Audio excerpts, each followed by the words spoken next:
Hmm.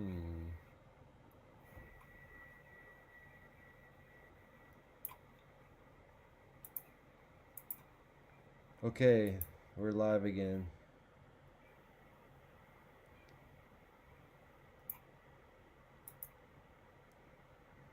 One second.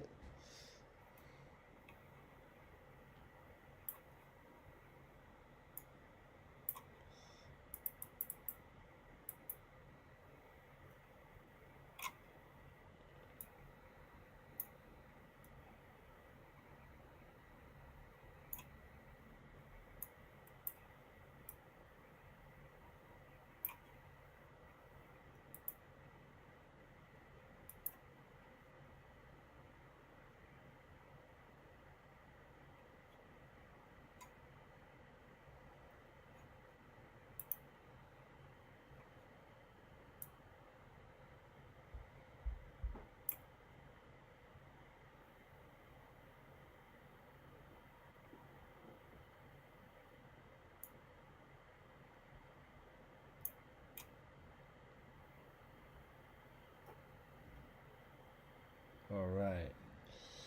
Let's see. Think we are live.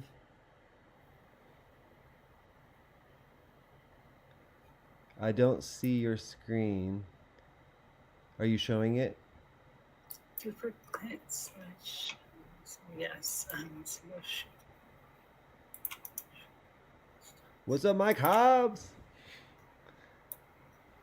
Mike Hobbs on the video chat. We got some people just tapping in. Welcome, welcome, my family. Welcome to the Holy Grail Quest. I am here with my friend Claire Bajo, the amazing spiritual realtor.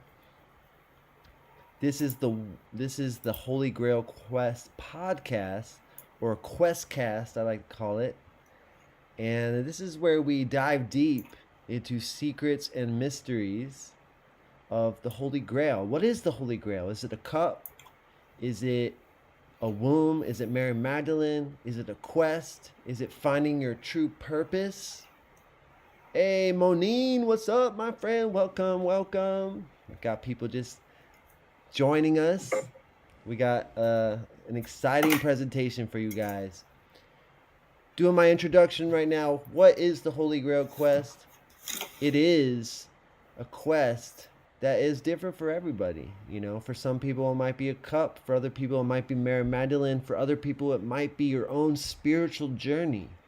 And today we're diving into the secrets and mysteries of Hawaii, the ancient connection to Lemuria, the ancient mystical continent of Mu.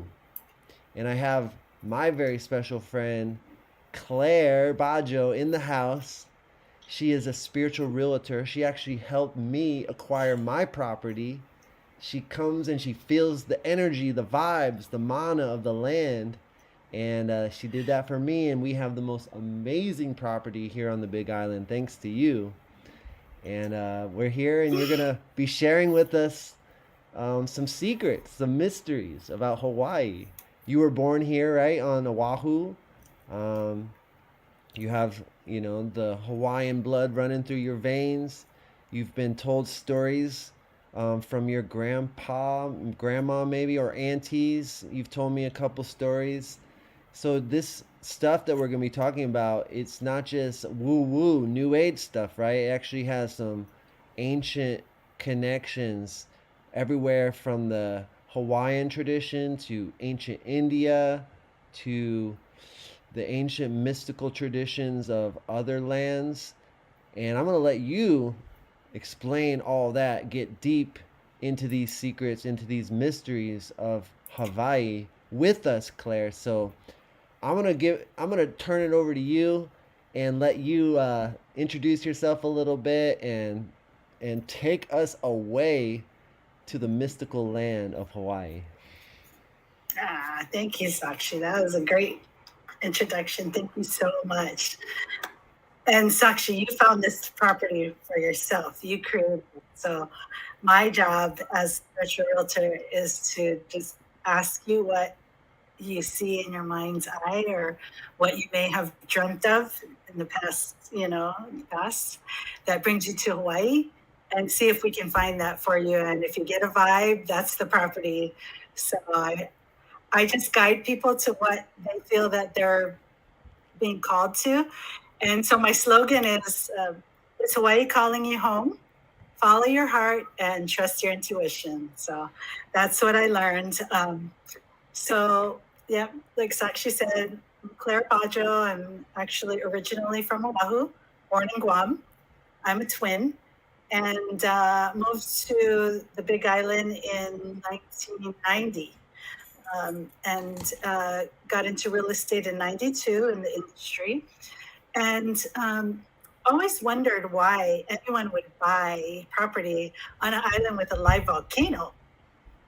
So I started studying and asking around, and everyone that I asked would tell me that they don't really know why they buy an island with a live volcano, except that when they leave, they cry. For some people, there's certain places that give them a feeling of home. Most people will get off the plane and smell that fresh air, the plumeria flowers in the air, and this overwhelming sensation of home comes to their hearts. And they start having an intuitive experience when they're going on the island. And so these were all like symptoms of what I call like a reincarnated spirit coming back home. And this is where my research on Lemuria came to be. I was actually studying UFOs in the Pacific and came across the information on the Yonaguni monument in Japan. And Sakshi, can you see my screen? Yeah, or is it? No, I cannot. Share my screen? No, you can't. If you want to send me those pictures again. Yeah, let me send you the pictures. So just let's see here. You got that one of the Lemuria and Atlantis? Yes. Okay, here's... That's what we're looking at right now. Okay. So let me just stop sharing so I can see it. Okay, let me send this to you.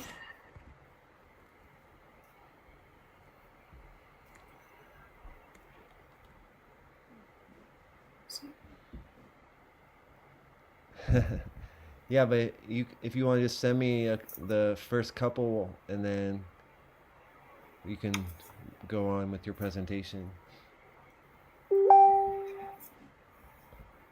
We're on the maps and geography one.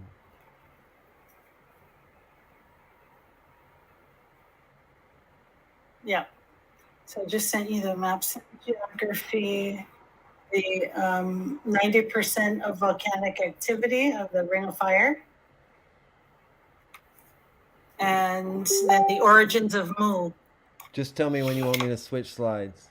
Okay.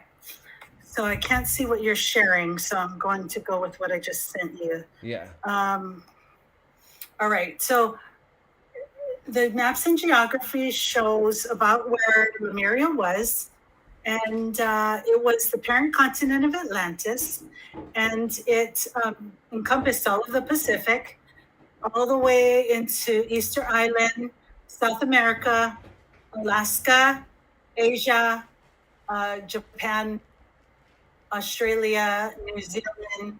Australia is actually one of the remaining larger continents of Lemuria.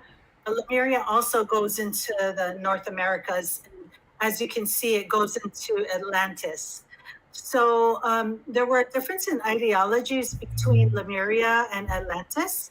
And Lemurians were 5D species, and Atlanteans became 3D species. They believed in a one world government, or a one government world. And Lemuria was more of a free will type of state where people could live and work within their soul's calling.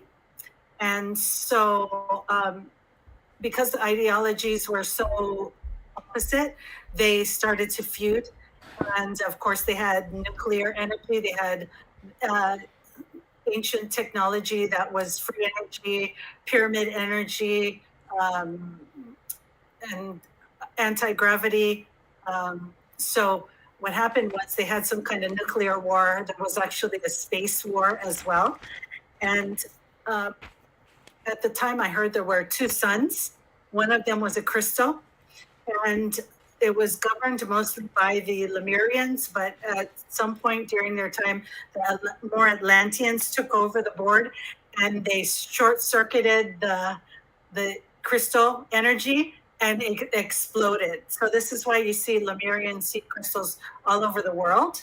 A lot of it's in Brazil, but there's some in California. There's some, in different parts of the world. I believe England. And so, anyways, long story short, they divided, and what you see today is remnants of the Atlantean government that are now starting to dissolve, and we're going back into the Lemurian age, which is the golden age.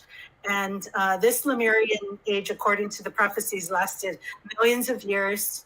And so we'll just get through, and I'll show you where it existed, and at the level of prosperity that they existed, because there was a high end of technology and abundance and royalty that resided on the earth at the time. So, okay, so the next map shows the Ring of Fire, and it says at the top 90% of active volcanoes exist around the Ring of Fire.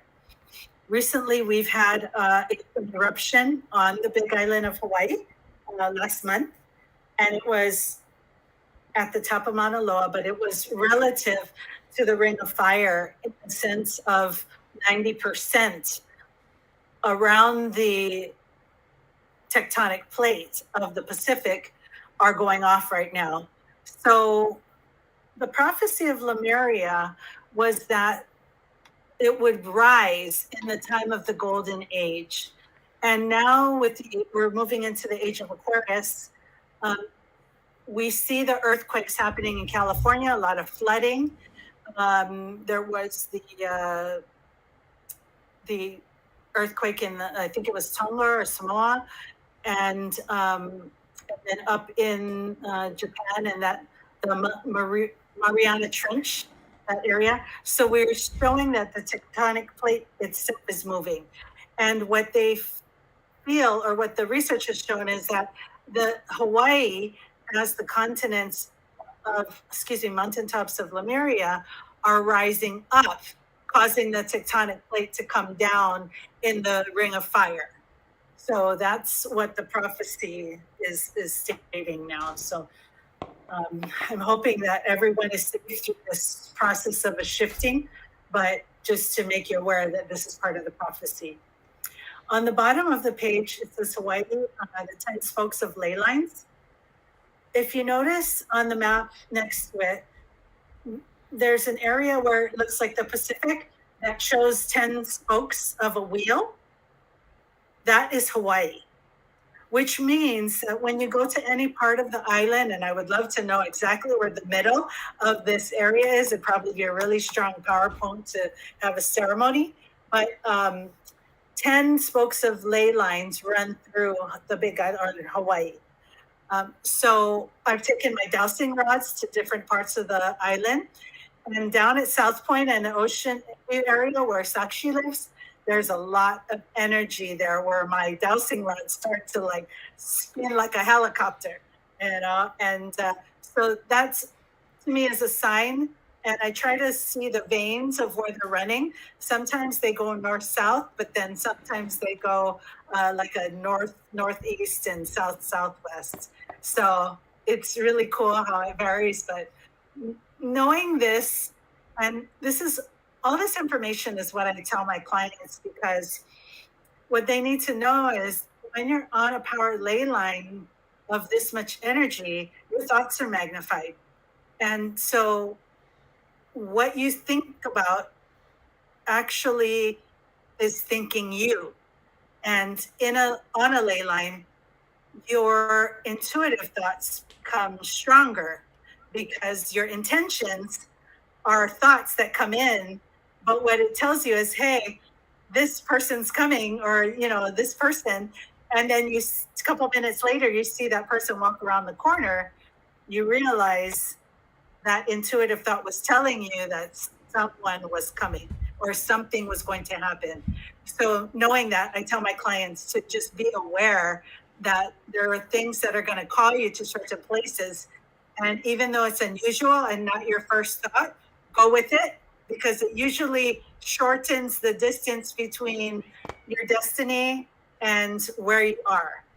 So it's an intuitive process, but for many who listen, it shortens the process of manifestation. So, all right, let's see. So the next screen is about the origins of Mo, and it shows the crown, the Queen of England's crown, and they understood crystals, and so this is why they put all these crystals on their third eye and at their crown chakra, because the royalty has kept the information hidden. When they put the crystals on these power points on your body, you can actually see farther into the future or the past or the present. Your words become more channeled words, and you have a little bit more power and essence of this spiritual knowledge. Just as a side note, I learned that diamonds are made from carbon debris, and humans are made from carbon. So I'm thinking that they're alive, like we are, and that's why they call humans living crystals, because when they go to burn us, we turn into diamonds. So anyway, just so you know, the Queen of England had the biggest diamond in the world, and I don't know if that's like 100 people or just one really big one that was saved like a giant. But anyways, still doing some research on that. Okay, so the coronation stone that it shows next to it, and this is talking about the symbolism. This ancient rock is put under the chair of a throne for the queen to sit on when she's doing her invocations and her proclamations and indoctrinations. So this goes to show how powerful the royalty understands when we use like rocks and crystals and what do you call it, talisman. We hold it. Some people will use those rabbits or crystals. Some people use ivory, scrimshaw. Anything that has energy that you hold to you is a symbol of a power that you hold, and it could be anything. But the royalty did use it, and so this information is now coming to the public, or we can start to create our own symbolism and our own royal talisman so that it can help us through our times of manifestation and prosperity and abundance, and be able to create that now. Okay, so let me give you the next two screens. Yep. Wow, that's very fascinating so far. The crystal crown. Very interesting. Crystal crown, yeah. And our computers and our phones are powered by quartz crystal too. Our televisions, correct, they're all powered by quartz crystal. And I had taken a Lemurian seed crystal to an old Hawaiian heiau, or shrine here, ancient shrine. And I put the rock on the old, part of the, it wasn't even the altar, it was just in the corner of the building, and said a prayer. And when I picked it up, it started to heat up and pulsate in my hands. And so I realized that all the pet rocks that my mom had collected when I was a kid. She wasn't that crazy because when I picked up this rock and it started to heat up, I realized it was a being, like a pet rock, and that it should be held a little bit more endearingly, kind of like how we're still using the crystals in our phones and our computers. This is how they hold memory. And so we want to make sure we're programming it with good memories and, not just skipping rock across the lake kind of thing. Right. I love it. Okay, let's see. Yeah. Did you get my two? Yeah, Okay. Jason Scott Lee's Jason up. Scott Lee, yeah. Okay. So I met Jason through a string of events. I had read the book Secrets and Mysteries of Hawaii, Pila Childs. Met Pila Childs a week after. During the process of meeting Pila, I had met the people from the Mooney group, and these were some multi-billionaire people from Mongolia, and they actually bought about $5 million properties right up the street from where I lived in Kona. And I met their realtor, and so I was going to what they called handake, which is a Korean prayer that they do at like 4:30 in the morning.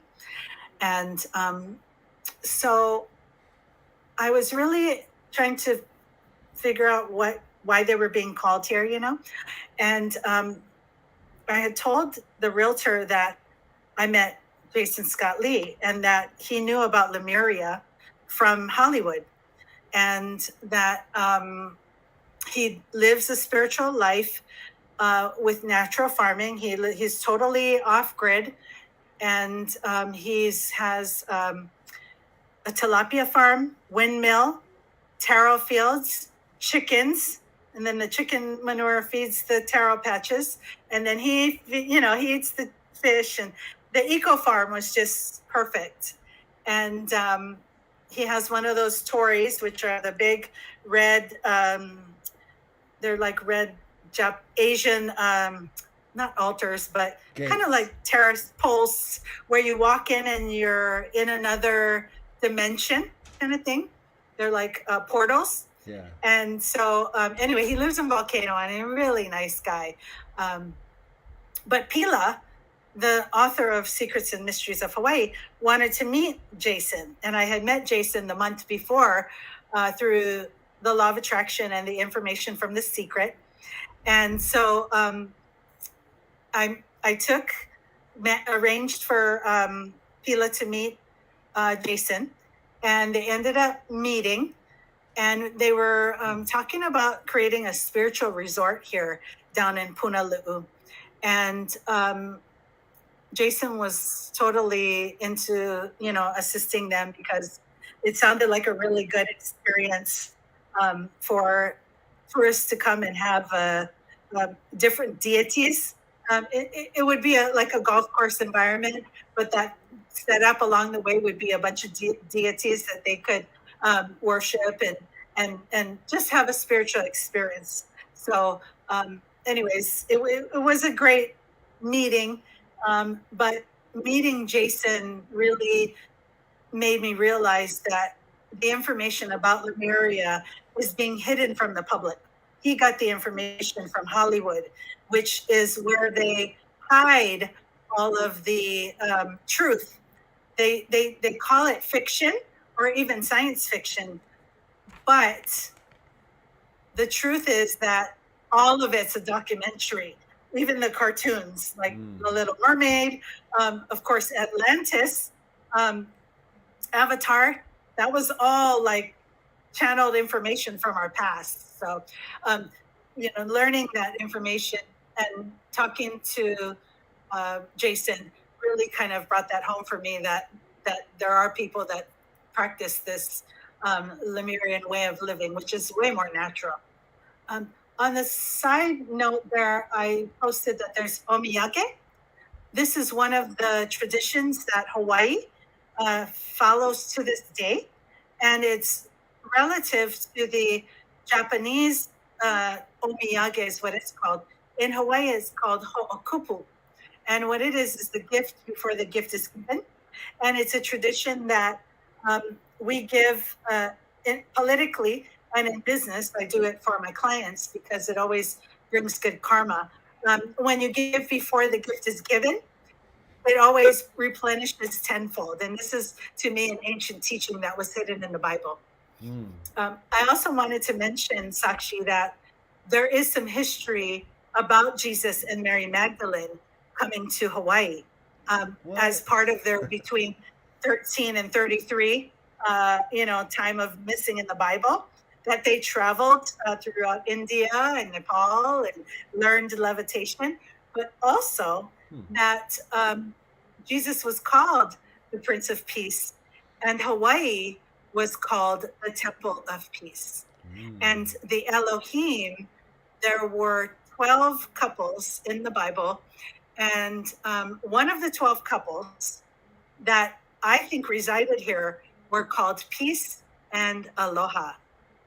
So I think Peace was the male version, the physical version, and Aloha was the spiritual version. So to me, it makes beautiful sense. And I believe that the Aloha spirit is actually more ancient than the Hawaiians. So this is why people from all over the world connect with this Aloha spirit, because it's deeper than the Hawaiian culture. Wow. Okay. So I may have mentioned that I was studying UFOs and came across the information about Yonaguni, which is a sunken monument off the coast of Japan at Yonaguni. It's about 90 feet underwater. And if you can see, it's about 600 by 400 foot square monument. They call them ziggurats. And as you can see, they're chiseled. They look like laser cut edges of a civilization that sank thousands of years before. But on this monument, it shows petroglyphs of writings of the emperors of Mu. And Lemuria, another name for it was called Mu, or in Hawaii we call it the continent of Mu. And the ancient emperors were called Mu, Temu, Tamu, Tamu, Tamu. And their story, interestingly, goes into the sun goddess of Amaterasu. And she had these emperors. But it's interesting that she was a sun god and non-physical. So there's some connection between the spiritual and the physical that Japan also has hidden in their culture. And the Hawaiian culture and the Japanese culture are very similar. So, okay. Are we still on the Jason Lee slide? No, we're on the next one. Okay. The monument, Yonaguni. Oh wait, hold on. Emperors of Japan named whom? 1 second.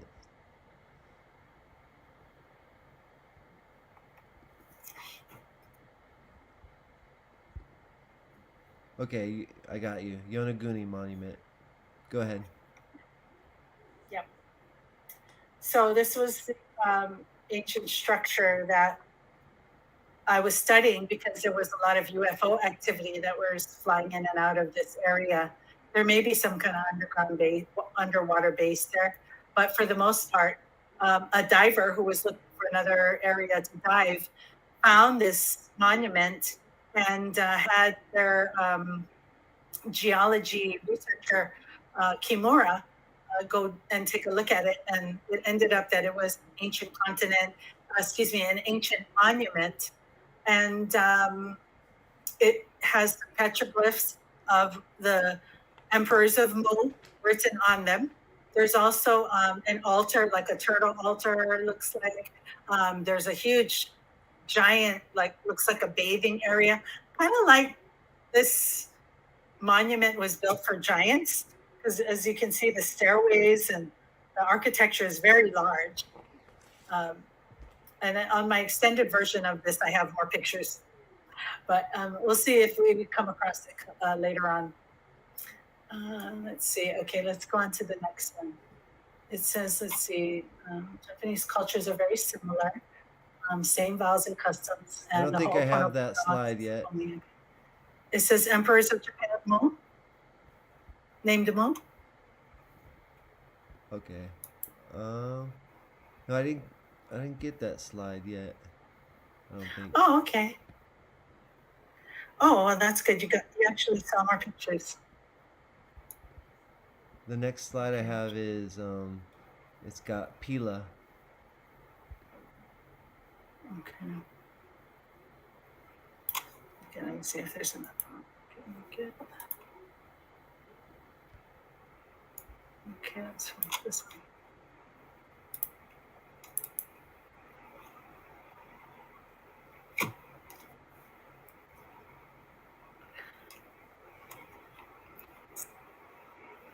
Okay, let's see. Let me close this one. We'll go on this. Okay, so I'm getting some better pictures. So here's, Did you send me some new ones? yeah, Okay. pyramids of Hawaii. All right. Yep. Here we go. It's up.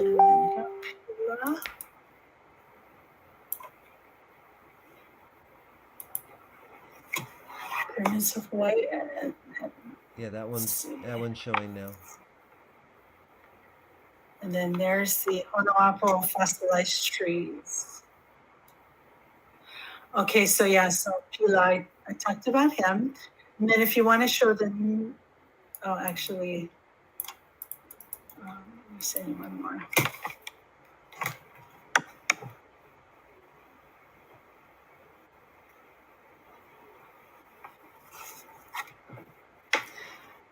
Okay, so see Honuapo fossilized trees? We're looking at the pyramids of Hawaii slide right now. Okay, pyramids. Okay, got it. All right, so let's see.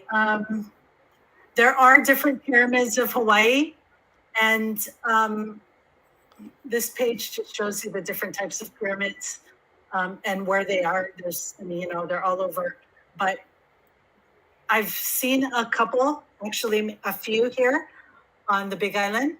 So we can go to the next slide because this one shows a lot of what they've shown underwater.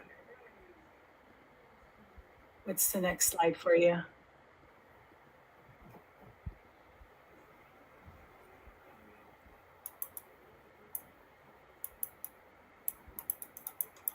Can you see Honuapo fossilized trees? Yes, we're looking at that one now. Okay. So there's a legend about my great grandfather taking care of some caves. And this is how I met Hila. I was talking to them about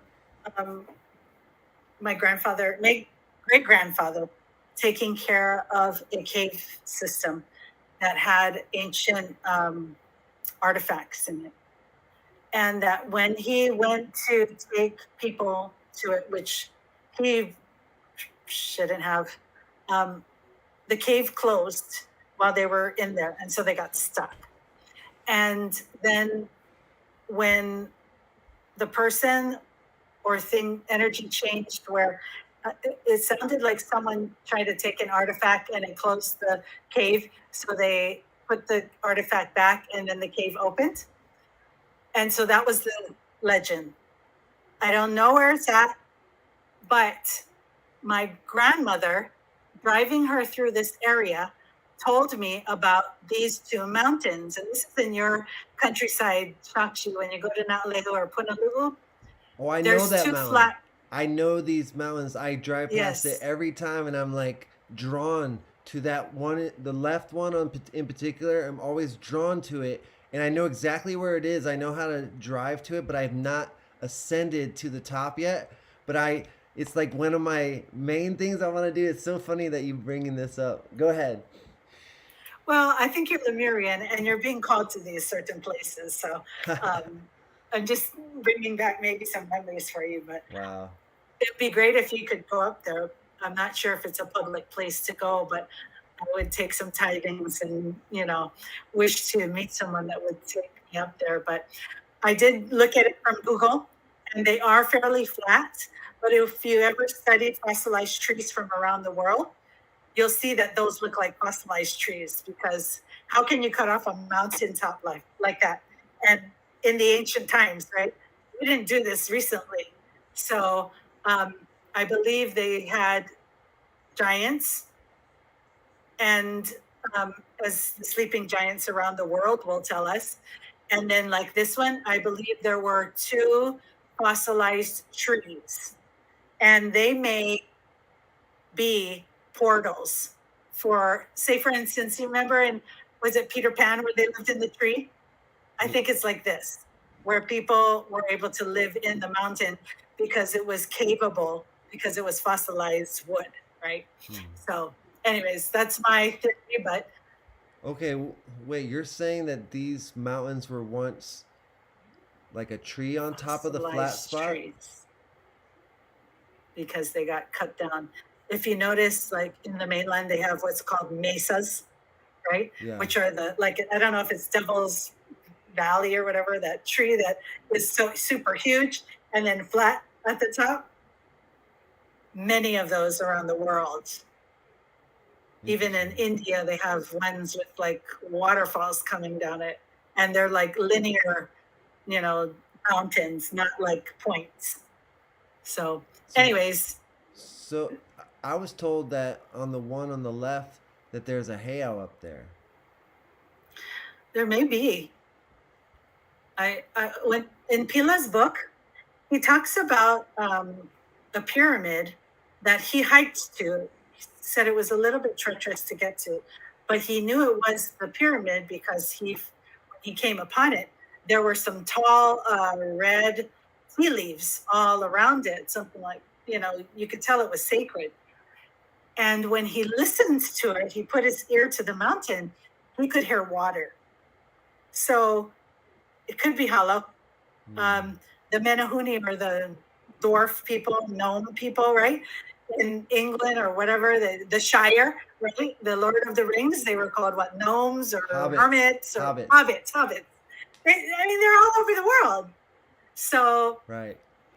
Yeah, actually, in Indonesia, they found a prehistoric Homo florensis or something. Right, and they named him after the hobbits, like Hobbits, right? Hobbit Sabian or something. Yeah. Homo florensis or something. Right. But I believe those are our Menahuni. And then also in, I forget where it is, Olmec, where they found those big, giant, colossal heads. Right. They look like the Menahuni, really like Polynesian, kind of like rough with the big nose, and they all look different. All the colossal heads that they found in, I forget where it's at, somewhere on Inca or Olmec areas. Okay. Interesting. So do you have the picture of the pyramid of Punalulu? Real quick before we move on, I want to ask you, what do you think these two areas, these two mountains, what do you think, they were being utilized by the Lemurians and then maybe the ancient Hawaiians too later on? Do you have any insight on that? I do, actually. My grandmother was born in Hilea, right in the middle between where the pyramid lines up and that point at Punaluu on I would say the north side of the beach, opposite from the bathrooms. There is a ledge that goes up, and there's a huge Hawaiian complex there. And so I believe the Hawaiians knew wait, what was the question that you asked me again? How are they being utilized by the Lemurians and then the the ancient Okay. Hawaiians? I believe that my great grandfather was taking care of some ancient artifacts that were older than Hawaii. Hmm. And this is why it was shown to him, because it was there before him. Um, Hmm. yeah. Wow. So I was never told what it was or where it was. And my grandfather was a traveling medic, and they actually lived in Kapoho. And like I said, my grandmother was born in Helea, which is the road in between the pyramid and this ancient complex. So um, they may have known that this was a sacred site, because as Pila shows me in the next slide, there is a pyramid. Actually, there may be two pyramids there. One of them is the one that I show you. And you're driving out of Punalu'u, you can see this pyramid. It's a little bit tilted. Not all pyramids are like straight. It may have shifted with the pole shifts, but for the most part, there may be a couple of pyramids.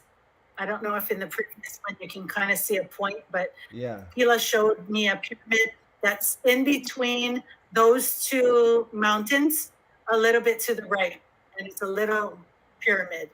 When you go to the other side, when you're coming out the exit of Punalu'u, you see this one coming out, Pyramid of Punalu'u. Yes. And where you're talking, where the last slide, where you're Mm-hmm. with the two flat mountains, Mm-hmm. I was just up there just like 2 3 days ago, and I took a hike up in that direction, and there's a waterfall back there when it rains Mm-hmm. really well, and I believe I stumbled upon one of the pyramids back there. I didn't walk all the way there, but it was like perfect pyramidal shape, and I was like, holy cow, there it is. See? Yeah, I've been looking for it too, and I think I actually finally stumbled upon it, and it's in between those two mountains, and then there's a pyramid, and then there's a waterfall back there. It's just crazy mystical back there. I want to go with you? Yeah, we need to do a hike. Let's plan a hike. Yeah, Let's bring our let's go and I'll let's take offerings. yeah, let's bring a couple friends and Was do it a a. busy? Did you go by yourself? How far was? I was by myself, and it wasn't very far at all. I mean, to get to the waterfall would probably be like 2 maybe 3 hours to hike all the way in, and so to get to the base of the pyramid that I was seeing, it would probably be about an hour and a half to 2 hours probably to get there. I would imagine, but that's not too bad, It's not too bad. No, leave in the morning. right? Okay, so So let's we're see. looking at I the sent. pyramid at Punalu'u right now. Okay, all right. So yeah, that's the pyramid as you're driving out of the beach area. And when you come out of the street, there's a road across the street called Hilea, and that's where my grandmother was born. There's no town there now. There's no village, um, but when I was driving her through there, she was in her 80s, and she kept pointing, oh, there's walkways there, and there's pathways, and there's a little pond there. And so it was really neat to be able to take her through there. This was way back in the early 90s, and she was already in her 80s, so I was just grateful to have Wow, her pass the information to me. that is amazing. Yeah. Okay, the next slide you have is Haleakala, Maui.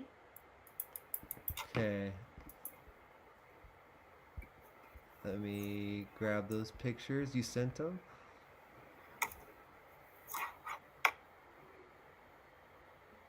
Okay, it's up. Go ahead. You got Haleakala. Yep. Okay. So there's a guy, Merrill Fankhauser, white guy from California. In the hippie days, he came across a book about Lemuria, ended up moving to Maui, and he was a musician. So he named his group Lemuria and started to trek around Maui to see if he could find any ancient remnants of Lemuria. This was way back in the 80s, so he was kind of ahead of his time. And in Hawaii, like, I was never told this information about Lemuria. So the local people, I don't know if they really know the Lemuria part of their history. It may mostly be about the Menehune and the Hawaiians and the battles and stuff. Though the sacred sites are always like taught to us. So, anyways, Mara Fankhauser ended up meeting a Hawaiian elder who told him about a couple of places. One was this pyramid that when you go to the top of Haleakala and you look at this certain place, and I haven't been up there yet to look, you can see this pointed pyramid. And he couldn't always see it when he went up there. But this one time he saw it and he trekked to it, and he said it was about 2 hours. It was really rough terrain and he had to climb. He got all bloody and everything, but he made it to this pyramid. When he got to this pyramid, he tried to climb it and he got really dizzy and had to like go back to where he had originally came from, because he said the pyramid was still activated and he there was too much energy that he couldn't hold on to being there. Plus, the park rangers got really upset with him for trekking out into the wild. I believe because there's a lot of crazy people that go out and do stuff like that. They regulate it more, maybe in Maui, but for the most part, there are pyramids that can potentially be seen. The second story about the place that he was told about was in the back valleys of Hana. And I had met a guy, he was the head of security down at Kona Village, Kona Inn. And he was one of the royalty from Maui. And he told me about a story about his grandmother telling him that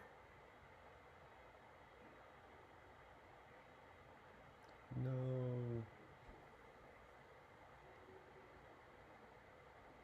Oh, we lost Claire.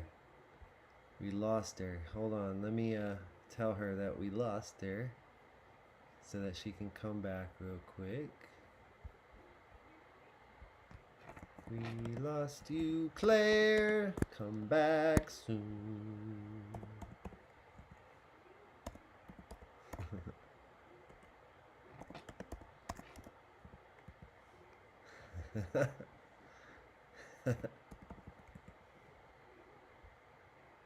Well, guys, while she's getting back,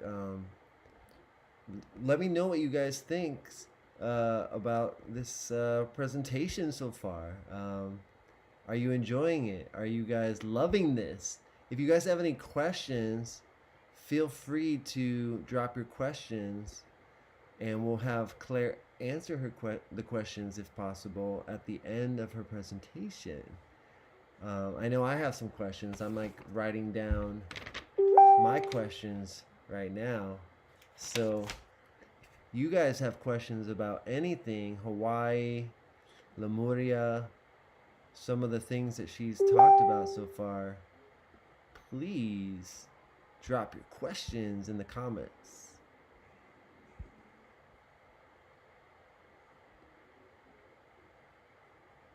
Oh no. Let me see. Am I still live? Yeah, I'm still live.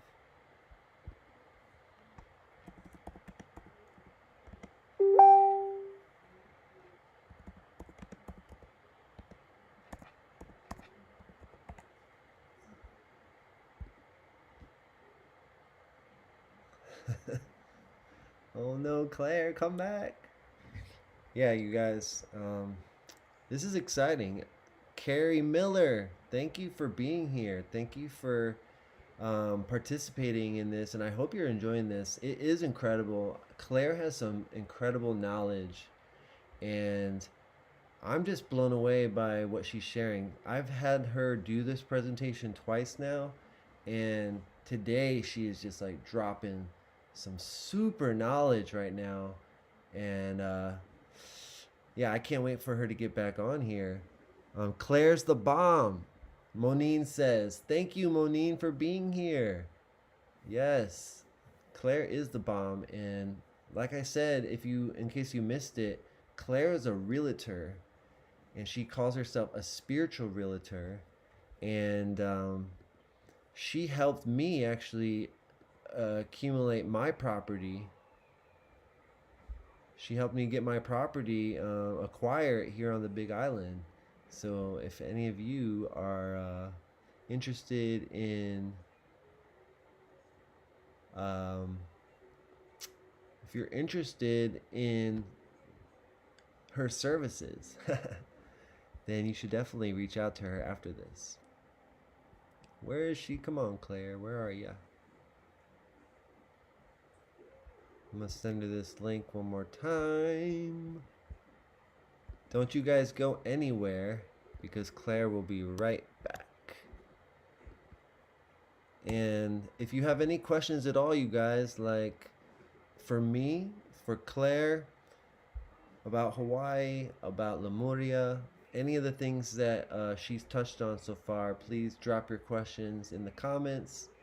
I'm trying to do more live streams like this. We are actually streaming on Facebook, Twitch, and YouTube right now.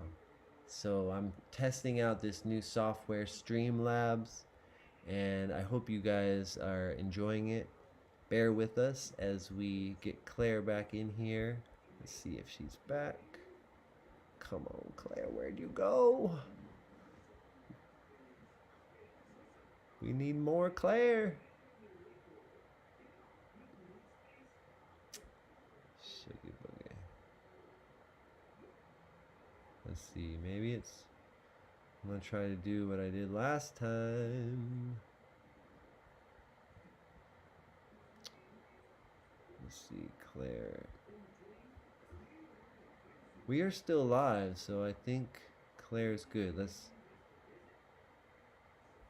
see what she says.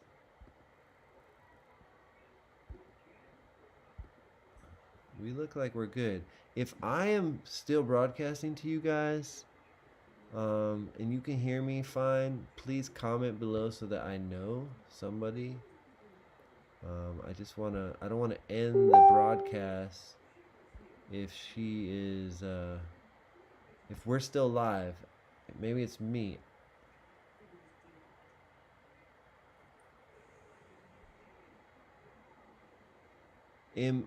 I feel like we're still live, Claire. We are here.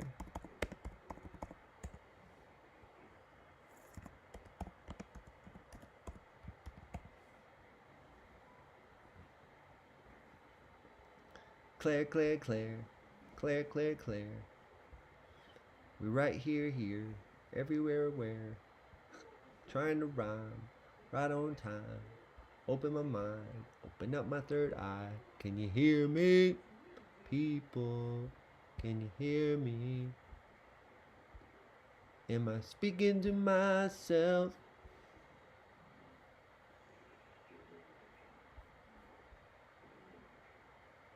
Okay, Carrie says we're live and broadcasting. Okay, good. Thank you, Carrie. Well, while we're waiting for here, let me show you guys some of these pictures of Hawaii.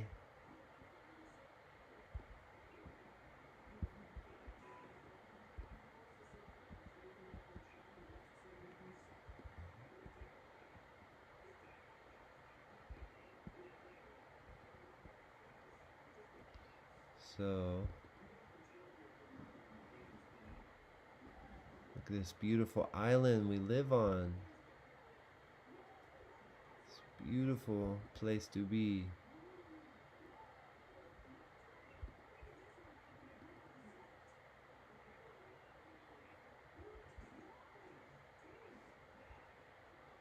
Okay,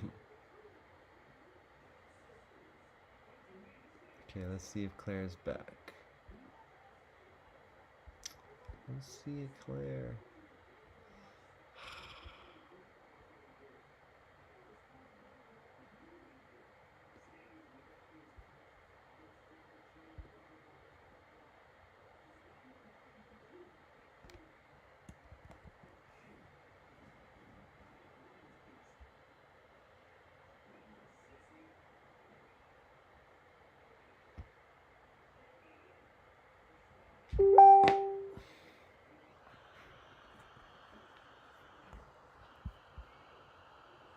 Let's see.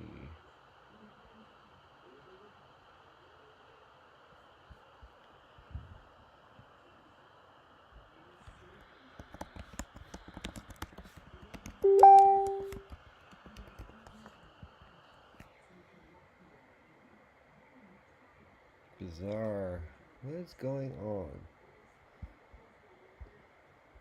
I'm sorry, guys. Hopefully, figure this out.